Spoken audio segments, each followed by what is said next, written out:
Well, first of all, I am so thrilled that you're all here. And I was so thrilled to hear Roxanne's keynote just now, because it really just laid the foundation for why we're all here today and together in this way. So a lot of you are probably wondering, that, oh, wait, what is Be More? I mean, how many of you are like new to Be More, to me? Can like a few people, yes. Well, I'm so glad to know you. Please, yeah, feel free to raise your hands. You can also, if you're open to it, kind of unlock your video so I can see who you are, but you don't have to, no pressure there. But I appreciate Destiny doing that because I could put faces to names here. Well, so basically, our work at Be More is really to inspire a business-led movement that embodies compassion and understanding to, basically transform and create institutions where everyone belongs, moving organizations from exclusion to inclusion, inequity to equity, and injustice to justice.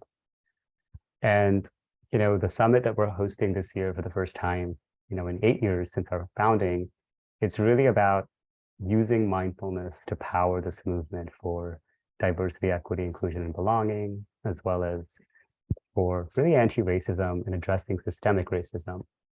So that's what I want to really settle us into today.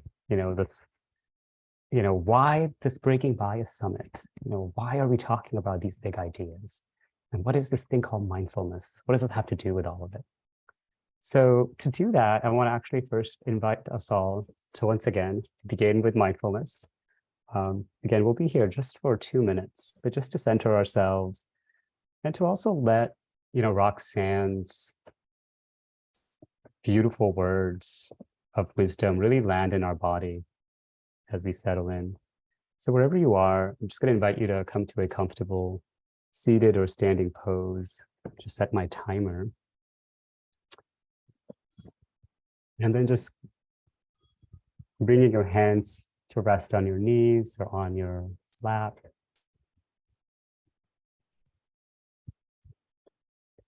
And bring your eyes to a gentle close. And finding a sense of relaxation and openness in your body, just as it is. Breathing in, breathing out. And as you recall some of Roxanne's words of the absolute and the relative realities in which we live, on this relative realm,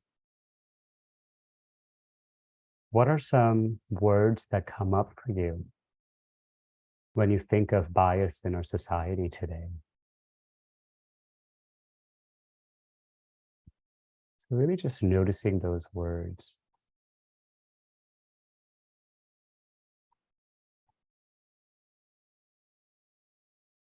And then letting them go and coming back to your body and your breath. Finding space, really feeling like your body is space, like the big blue sky. And these words are just passing clouds. And then after your next exhale, you can open your eyes and come back to our space together. So before we kind of jump into that exercise, I want to just introduce what mindfulness is. Roxanne so beautifully really crystallized the practice of mindfulness. But for me and for us, mindfulness is really the bedrock of the work of breaking bias, of dismantling systemic racism. And it's really the simple thing of remembering, as Roxanne said, or noticing, becoming aware. Super straightforward, simple, maybe not easy, but it's this act, right? And that's why it's a practice that we're engaging in over and over again. But as we did this short 90-second mindfulness practice together, I'd love to you all to share what came up for you. One or a few words describing how you feel about bias in our society today. What arose for you? Feel free to use the chat to share those words. Kristen shared pain and struggle, pain and loss. Yeah, Diane, frustration, devastating, Talia and Brittany. Yeah, what are some of these words? Because we want to get into the flavors of these emotions. Unspoken and unshared, said Amy. Mackenzie, ubiquitous. Lisa shared hate. Pat, pain, unfairness, sorrow. Trained, Sherry. Awareness, Mary. Pervasive. Seemingly entrenched, fatigue. So there's lots and lots of emotions, right? There's so many emotions when it comes to this topic of bias, when we're engaged in this conversation. And for me, particularly me and my team as well, as we really build this movement, as we really, claim our stake around breaking bias and even imagining, the audacity of imagining a world without racism, right? For us, it's to actually hold all these emotions. It's so important to acknowledge that they exist, just as Roxanne said. And in order for us to truly, move the needle here, and there's one thing that I learned about this is that we need some guidelines that allow us to honor our feelings, many of which you've shared in the chat around this topic, but also honor the feelings of others, just as they are where they are. There's no wrong way to feel about this, right? But in order for us to engage with one another, we need a container of dialogue that is truly shame-free, that is safe for every single person. And then also where we can really build trust with one another. We can play together. And as you know, and many of you have experienced, which is probably why you're joining, is that this work is deeply personal and it's painful. So many of you lifted pain as that word. So we really want to create this space of learning that could also hold all that pain and also offer us the opportunity to heal that pain. And to do that, I really want us to abide by 5 shared agreements, of course, over the course of the next 2 days. My hope is that you'll also take them with you as you do this work in your own workplaces and beyond. And we've really been doing this work for, over 10 years using these agreements. And they're very simple, right? Because we can count them on 5 hands, on one hand with 5 fingers. So for me, it's really about, again, understanding the human brain. And it's about what we hold ourselves to. The first is really using I statements, so using that first pronoun, I think, I believe, in my experience, and, letting go of that royal we, particularly as you break out into small groups in some of the workshops over the course of the next 2 days. So can we agree to that? You can give me a thumbs up or on your camera or on Zoom. Thank you. Commitment to dialogue. So this is really important. This is why you're here, right? This is why it's a summit. But dialogue has 2 components, and I use Brené Brown's research here. She's a scholar of shame, and she really says understanding and compassion are really the 2 wings of dialogue. So giving ourselves and another benefit of the doubt and holding that aspiration of compassion, right? Roxanne so beautifully spoke about loving kindness, right? It's really a skill that we're building. So keeping that at the forefront of our mind. The third is staying present. So inevitably, our minds are, as they are, will take us to the past and, march forward into the future. But whenever you can, remember that you're sitting, your feet planted on the ground below you, sitting or standing in front of a screen with all these people across the continent, right? Together. So really staying present. And with that, the fourth one is really important. This is the somatics of bias. This is, what many of our ancestors did when they were sitting in sit-ins for the civil rights movement or fighting, colonial regimes across the world. It was really investigating discomfort. What are the feeling tones that are arising? What are the sensations? Where are they? What are the emotions that are arising? Memories, and jot them down. Really become a scientist of your experience, because that's where all those emotions that we lift, not all, but some of the emotions you lifted are really stored and really help us move forward. And lastly, privacy and confidentiality, particularly in your small breakout rooms. This is so central to building trust, particularly at a time where, we have lost the ability to trust one another, brothers and sisters against their own families, right, within our friend groups. So really honoring these 5 agreements. I hope we can agree to these before we kind of jump into our topic. Perfect. So this is the theme, like the big container, right? Breaking Bias Summit, applying mindfulness to dismantle systemic racism. Huge thing. And, Roxanne so beautifully spoke about it. Alvina shared a blessing around this. What is systemic racism? I just want to ask you all, y'all signed up for this? Y'all are here, on a Thursday morning, afternoon, evening, depending on which time zone you're calling in from. What is this thing? I mean, do we know it? I mean, even if you don't, just, use a few words to describe it to me. I'd love to hear from you and learn from you around this. And then, of course, I'll share how this summit came to be around this aspiration of dismantling systemic racism. But in order for us to dismantle something, we need to know what it is. So yeah, I'd love for a few of you to share in the chat.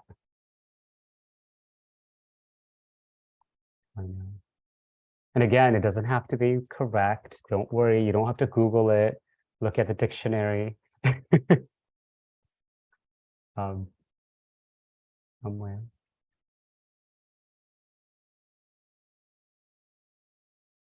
Perfect. Okay, well, Mackenzie, thank you for being the brave one to start us off.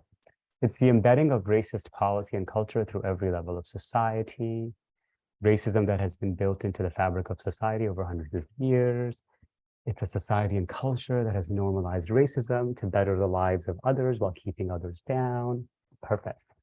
So please keep these coming, and we'll also be capturing these notes. But it's really good to know, where each of us is landing. And one thing you'll notice is that all of these definitions, while they feel intuitively correct, there's so much happening in them that it's really hard for 2 of us to really agree on what it is. There isn't a shared vocabulary around this term, right? And this is really how I started this work. So my background, I never, ever intended to start an organization, particularly an organization that worked on issues of dismantling systemic racism or breaking bias. I didn't even know the term until I went to college. But my background is really in international human rights. After college, I lived mostly in Asia and Southeast Asia, working on issues of women's rights and ethnic reconciliation. And it was this work that really took me to, my graduate work in the social sciences and then to law school in the US. And it was in law school where, through some extracurricular activities, where I went to US prisons and courtrooms, where for the first time I saw the racial disparities and injustices that are so pervasive in our country. But it wasn't just knowing these things. I had a gut reaction. And there's this one place, I was in a courtroom in New Orleans, watching sentencing hearings and seeing one teenager after another being sentenced to prison for 3, 4, 5 years at a time for breaking cell phones, for trespass to property. This was 2009, right? 2009. And I was gasping, disgusted to my gut, to my core. It was a feeling, to the point that the officer of the peace had to ask me to leave the courtroom. And it was at that moment, the disgust I felt with myself. I was at this prestigious law school. We weren't talking about how the law was being applied on the ground. We were talking about highfalutin theory, left and right. But people's lives were just disposable, and I was bearing witness to that. And a lot of those lives were of Black and brown people, of people who were poor, and people who are at the intersections of so many other marginalized identities. And for me, I was like, well, what do we do about this? I was like, how do we solve for this? Wherever I went, I got, well, you have to dismantle systemic racism.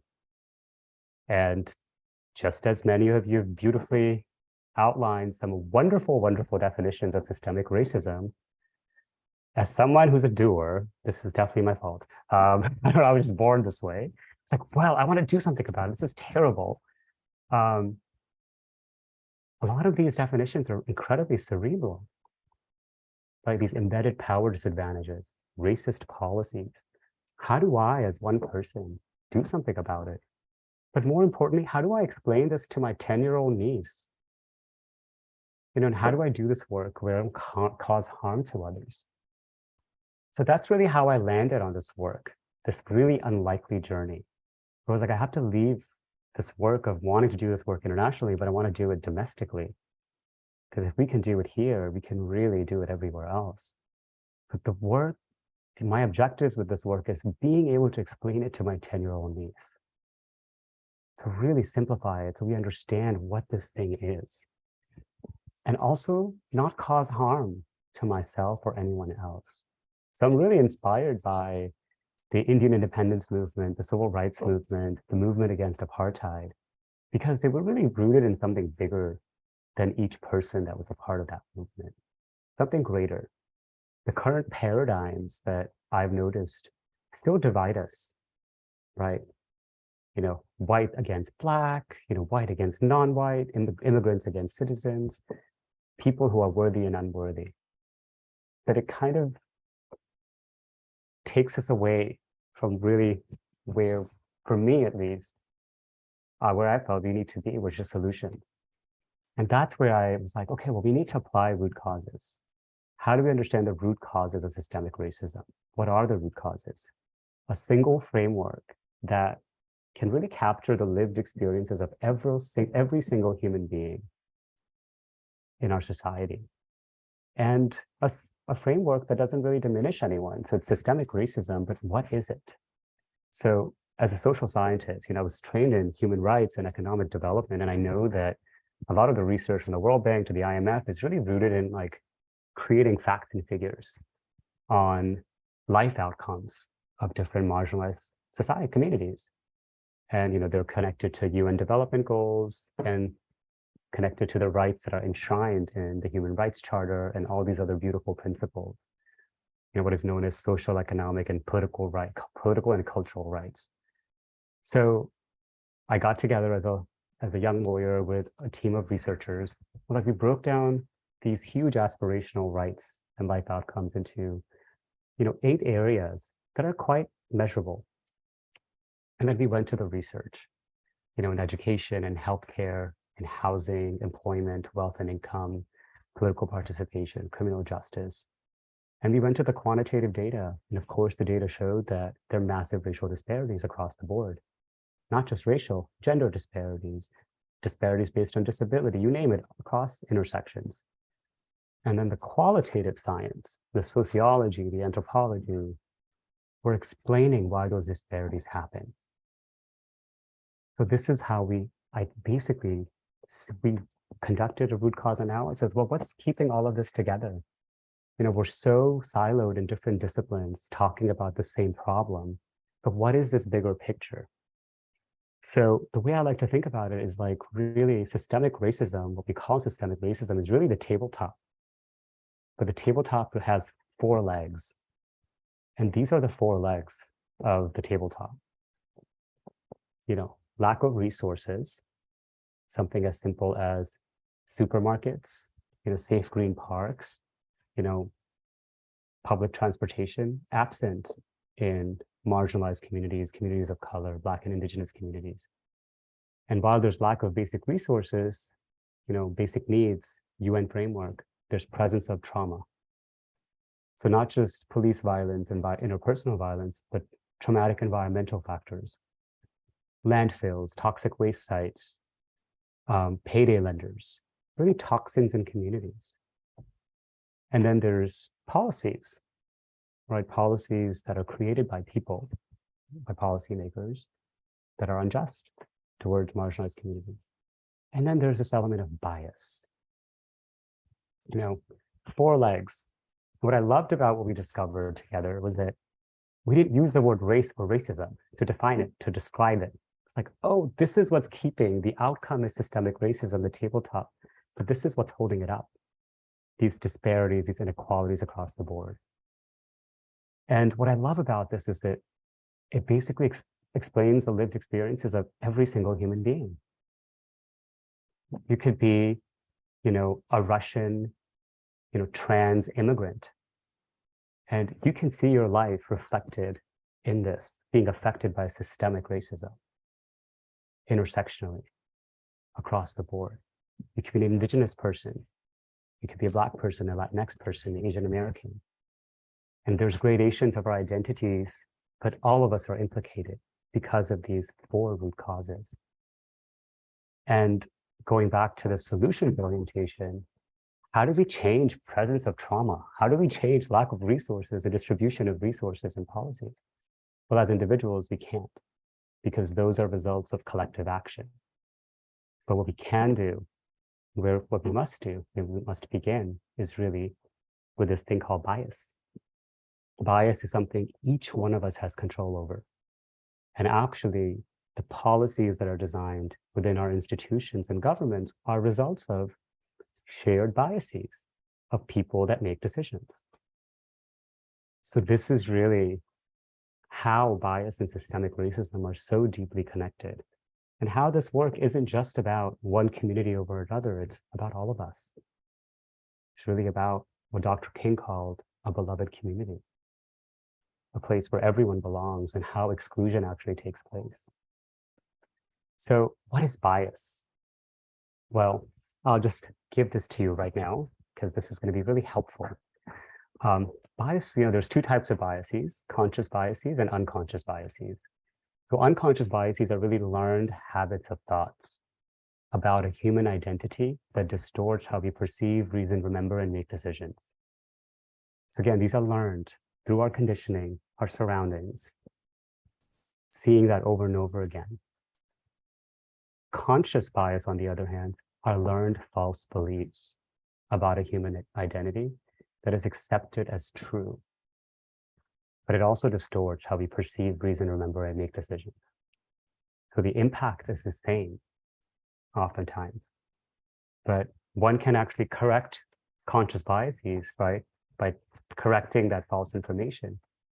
But then the unconscious biases remain, which is really the biggest challenge of in our society right now, and has been for the last 20 years, whether it's in healthcare or education. Despite these egalitarian policies that we have across the board, we still have massive, massive inequality because of these learned habits of thoughts. Now, the good news is there's this thing known as neuroplasticity, which is our ability as human beings to really rewire our brains. So unlearn old habits, and learn new habits. And this is where this opportunity really is around breaking bias. So we can move towards that larger goal, eyes on the prize of a truly, equitable and a just society. And a way to do that is at least one way to do that, not the way, it's a way to do that, is through practice of meditation. For individuals, leaders, like each one of you who's here, who's making decisions day to day. And we really started with mindfulness, really starting with honing in our awareness, being in that practice, acknowledging what's there, knowing the difference between relative and the absolute, and really moving up this ladder to stereotype replacement, individuation, pro-social behaviors, and perspective taking. And these are really practices that a lot of our ancestors, civil rights leaders, movement leaders across the world have been practicing. They just weren't called these things because scientists have studied those practices to then be like, oh, wow, this is how we really build social trust.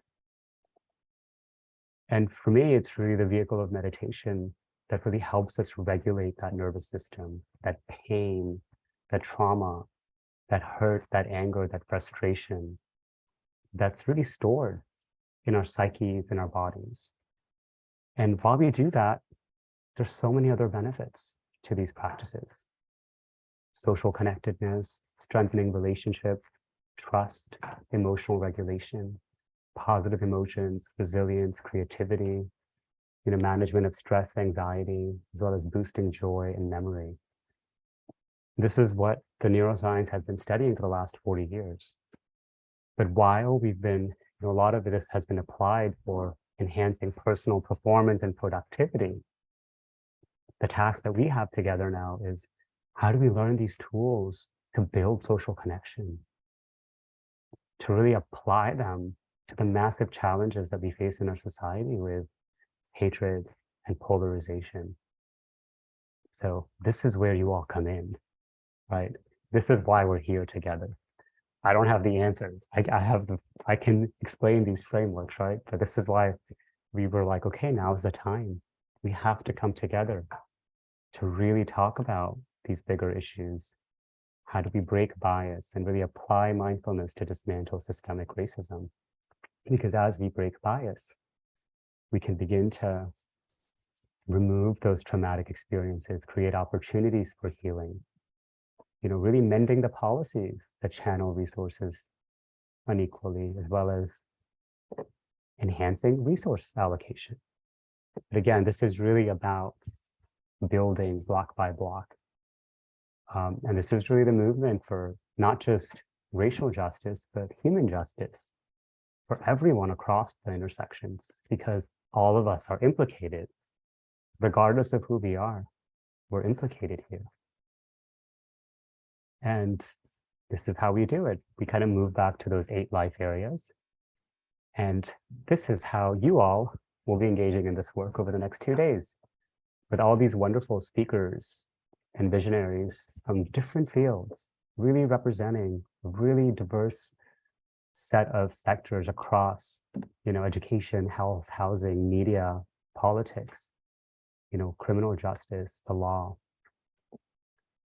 And, both understanding the bigger picture, but also the interdependence between all these sectors and the interconnections, so we can begin to transform these systems that we've inherited.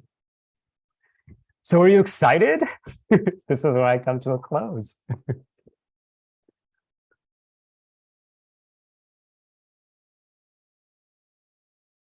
Yes, awesome. Well, so let's breathe together. I'd love to kind of settle us down into really thinking about what you're excited about, as we move forward. And just like maybe closing your eyes for just a moment and just letting everything I've shared with you settle in, the big picture, the systemic racism, big picture, the 4 legs, resources, trauma, policies, and bias. And then the role of mindfulness, awareness, and really beginning that with you all. Dr. King said, our goal is to build a beloved community, and this will require a qualitative shift in our hearts and a quantitative shift in our lives. So let's make these quantitative and qualitative shifts together. That's our goal today and tomorrow and moving forward. So thank you all so much.